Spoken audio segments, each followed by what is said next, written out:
ini menjadi salah satu materi pembahasan di Munas Ulama NU. Munas Alim Ulama NU nanti dibuka tanggal 5 Februari, tanggal 6 Februari gitu.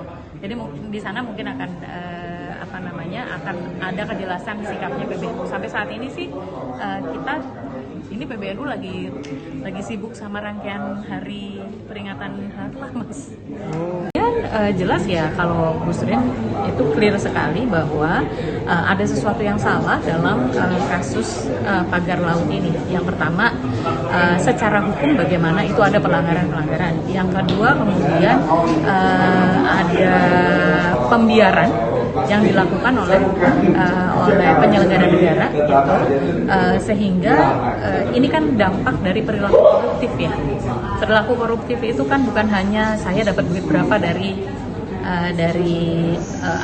orang yang menyogok saya atau anggaran negara berapa yang saya ambil, bukan hanya itu, tetapi penyalahgunaan wewenang. Dan ketika penyelenggara negara setempat itu ternyata tidak peka, tidak awas terhadap situasi itu, bahkan diam-diam membiarkan, itu kan pertanyaan besar gitu. Jadi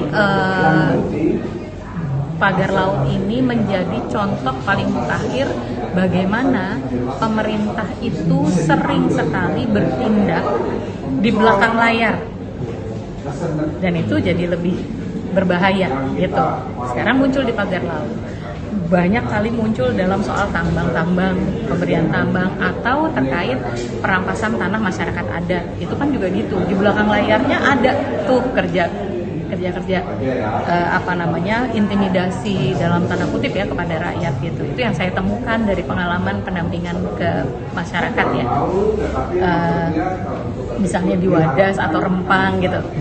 Nah, tetapi juga yang harus dicatat adalah saya belum membaca setidaknya apakah kepolisian sudah mulai melakukan investigasi penyelidikan atau sudah mulai memberi atensi yang dilihat oleh teman-teman media atau belum gitu terkait dengan pagar laut ini. Kalau belum, pertanyaannya mengapa belum?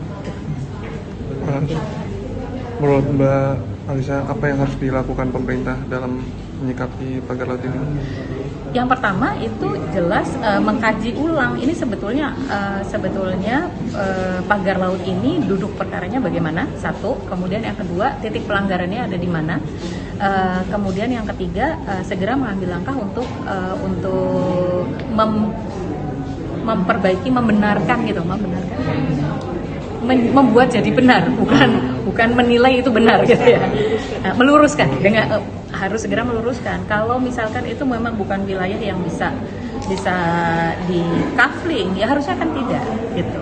Kalau kemudian bisa muncul kan itu videonya udah banyak tuh kan, drone-nya gitu ya. Sehingga tidak bisa dipungkiri lagi gitu. Nah, moga-moga urusan pagar laut ini jadi pelajaran kita untuk yang lain-lainnya gitu, bukan hanya urusan pagar lautnya gitu. Tapi yang jelas ini harus segera diurai sih menurut saya gitu. Berarti kan semua pihak melakukan lemparan. Dengarkan berita bersuara. Klik fitur text to speech di inews.id.